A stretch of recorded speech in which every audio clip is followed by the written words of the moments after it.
Չույնիմ հարազատ կապան, լավնք չէ, իրականում տարբեր հարթակներից միշտ ելույթ ունենալու հնարավորություններ ունենում եմ, բայց կարծում եմ ամենապատասխանատու ելույթը հավանաբար իմ համաքաղաքացիների առաջ ունեցած խոսքն է և գիտեք վերջին անգամ երբ այստեղ ենք 5 տարի առաջ էր Հայաստան դաշինքը իր կազմով այստեղ էր և 5 տարվա ընթացքում իչև ասեմ, թե ինչ ենք արել և հիմա ոնց ենք պատկերացնում, ես ուզում եմ ասել, որպես կապանցի փորձել եմ անել ամեն բան, որպեսզի կապանցու խնդիրները բարձրաձայնված լինեն, որպեսզի այն անվտանգային մարտահրավերները, որի առաջ մենք բոլորս կանգնած էինք, հնչեցված լինեն և ես խոնարհաբար ուզում եմ ասել, որ իսկապես փորձել եմ ամեն բան անել, վստահ եմ ձեր աչքի առջև է եղել։ Սիրելի համաքաղաքացիներ, 5 տարի առաջ մենք ասում էինք, որ եթե այն իշխանությունը, որ պատերազմ է բերել, պատերազմ է պարտվել, չի կարող ոչ խաղաղություն ապահովել, ոչ անվտանգություն ապահովել։ Եվ ցավոք մենք իրավացի ենք դա ասելով։ Եվ մենք տեսանք, որ վերընտրվելուց հետո 21 թվականից մինչև հիմա մի բան է լավ արել այս իշխանությունը, հանձնել է, եթե աշխարհում մրցույթ լիներ հանձնելու, այս իշխանությունը վստահաբար առաջին տեղը կգրավեր։ 21 թվականից հետո ամբողջությամբ հանձնել է Արցախը, հանձնել է Գորիս-Կապան ճանապարհը, մեր մինչ համայնքային Կապան ճակատային ճանապարհը։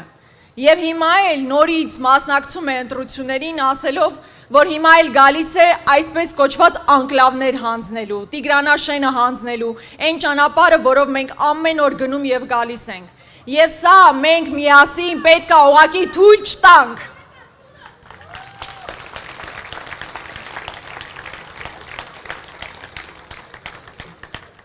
Եվ մի բան, եթե ընդհանրապես պետք է հանձնվի, պետք է հանձնվի Նիկոլ Փաշինյանը, հայկական արդարադատությանը։ Որովհետև անհնար է հազարամյակներով բնակեցված հայրենիք կորցնել, հանձնել, հազարավոր տղաների կյանքը դնել զոհասեղանին և դրա համար որևէ պատասխանատվության չենթարկվել։ Եվ մեր քաղաքական ուժը և հատկապես մեր քաղաքական ուժի առաջնորդը շատ հստակ է դիրքորոշումը հայտնում է։ Սիրելի կապանցիներ, ես գիտեք, ծնվել մեծացել եմ Կապան քաղաքում և այստեղ ապրող մարդիկ մանկուց ի վեր ներշնչվել են հերոսական կերպարներով, Գարեգին Նժդե,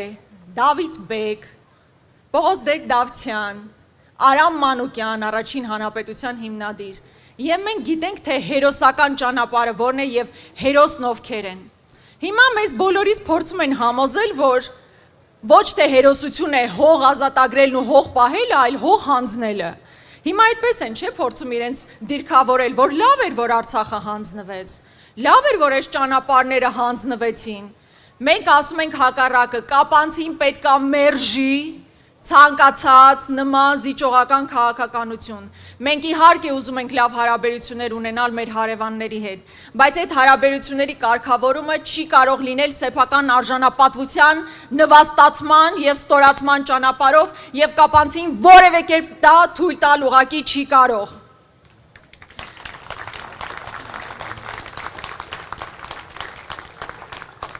Ես վերջին ժամանակահատվածում հատկապես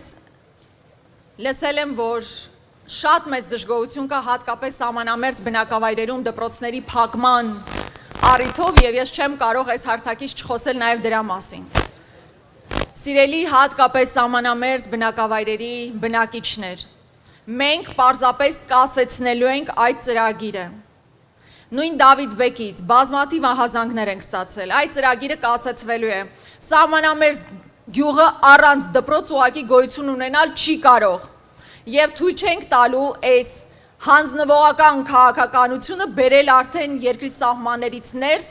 մեր գյուղերում, ընդ որում, երբ որ վերջին տարիներին Սյունիքից 20,000 մարդ ուղղակի դուրս է եկել և սահմանամերձ բնակավայրերը մարդաթափել ուղղակի անթույլատրելի է։ Հաջորդ մի ծրագրային դրույթ, որի մասին ես անպայման կուզենայի խոսել այն է, որ սահմանամերձ բնակավայրերում յուրաքանչյուր ծնվող երեխայի համար մենք առաջարկում ենք տրամադրել ընտանիքին 60,000 դրամ, մինչև նրա չափահաս դառնալը։ Սա ստրատեգիական մոտեցում է։ Մինչ այս իշխանությունները փակում են դպրոցը, որը փաստացի բերելու է մարդաթափման սահմանամերձ բնակավայրերի, մենք առաջարկում ենք ոչ միայն պահպանել այդ դպրոցները, այլ նաև յուրաքանչյուր ծնվող երեխայի համար տրամադրել ընտանիքին 60,000 դրամ, որն էականորեն ավելի կենսունակ է դարձնելու գյուղերը, որոնք անթույլատրելի է, որ ուղղակի մարդաթափվեն։ Հայաստանի Հանրապետությունը, մեր երկիրը սկսում է սահմանամերձ բնակավայրից եւ մենք այն պարտավոր ենք պահպանել։ Մի քանի օր առաջ վերջին զանգներ ես կապանում էի, քայլում էի փողոցով, հանդիպում էի շրջանավարտների եւ շատ ուրախ էի, երբ նրանցից մի քանիսն ինձ ասում էին, որ շատ ոգևորված են այն ծրագրային առաջարկով, որ առաջիկայում կրթությունը լինելու է անվճար։ Այո, սիրելի երիտասարդ, դու պետք է սովորես անվճար պետական համալսարաններում եւ դա պետությունը ձեզ ապահովելու է, մեր իշխանությունը դա ապահովելու է, մենք դա երաշխավորում ենք։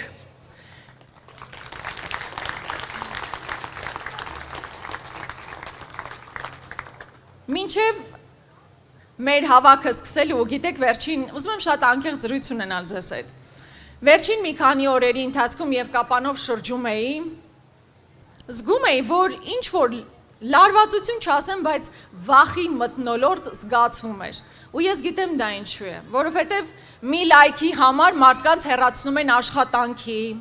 տարբեր համակարգեր սկսում են աշխատել, ուսուցիչներ բազմաթիվ այս ընթացքում հանդիպում եմ, ովքեր ասում էին, որ գաղափարապես մեզ հետ են կցանկանային այստեղ լինել, բայց չեն կարողանում գալ։ Սա ուղղակի խայտառակություն է։ Այն վախի մթնոլորտը, որ փորձում են սերմանել մարդկանց մեջ, ուղղակի խայտառակություն է։ Իրենց թվում է, որ Նիկոլ Փաշինյանը, որ այստեղ է գալիս, ստիպողաբար բոլոր դպրոցի տնօրեններին եւ ուսուցիչներին բերել այստեղ կանգնացրել եք, ինչ որ եղանակ եք փոխում։ Իհարկե չեք փոխում։ Ուսուցիչը երեխա է կրթում եւ նա գիտի, որ Աստված մի արասցե այս իշխանությունները եթե պահպանվեն, ապա դասագրքերում ամոթալի իրողություններ են արձանագրվելու։ Ընդհուպ մինչեւ որ Արցախի հերոսամարտը համարելու են սովորական ճակատագրական սխալ։ Ես այն սերունդն եմ, որ արժևորում եմ իմ նախորդ սերնդի արած հերոսական քայլերը եւ բոլորս պետք է արժևորենք։ Եվ ուսուցիչը, այո, ոչ թե պետք է իրեն ստիպել այստեղ գալ հանձնվողականության մասին դասեր լսել, այլ պետք է պայքարի, որպեսզի իր աշակերտը հերոսական ուղու մասին իմանա, հերոսական պայքարի մասին իմանա, իրական հերոսների մասին իմանա եւ ոչ թե դավաճանների եւ հող հանձնողների։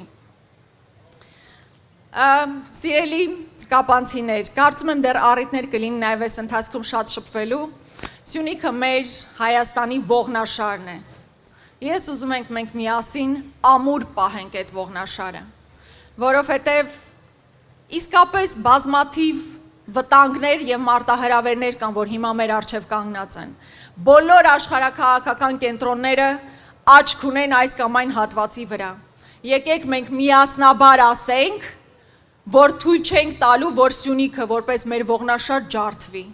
Մենք ամուր պահելու ենք Սյունիքը, ամուր պահելու ենք Կապանը, ու ոչ թե խոսելու ենք նրա մասին, որ դեռ Հայաստանում կան տարածքներ, որ պետք է հանձնվեն, այլ ասում ենք, որ մեր սուվերեն տարածքները պետք է ազատագրենք։ Եվ ես վստահ եմ, որ մենք միասնաբար դա կարող ենք անել։ Միասին եւ հետեւաբար ես ուզում եմ բոլորին հորդորել, խնդրել, անպայմանորեն մասնակցել ընտրություններին, ոչ միայն մարդիկ, ովքեր այստեղ կանգնած են, վստահ եմ դուք գնալու եք ընտրություններին, այլ մարդիկ, ովքեր տարբեր տեղերից հիմա մեզ լսում են, բայց այստեղ չեն։ Պարտադիր մասնակցեք ընտրություններին, եթե չեք ուզում, որ մեր եկեղեցին քանդվի։ Պարտադիր մասնակցեք ընտրությունների, եթե չեք ուզում Ալիևի պատվերով սահմանադրություն փոխվի։ Պարտադիր մասնակցեք ընտրություններին, եթե չեք ուզում նոր տարածքներ հանձնվեն, ինչի անոնսը արդեն արվել է։ Պարտադիր մասնակցեք ընտրություններին, որպեսզի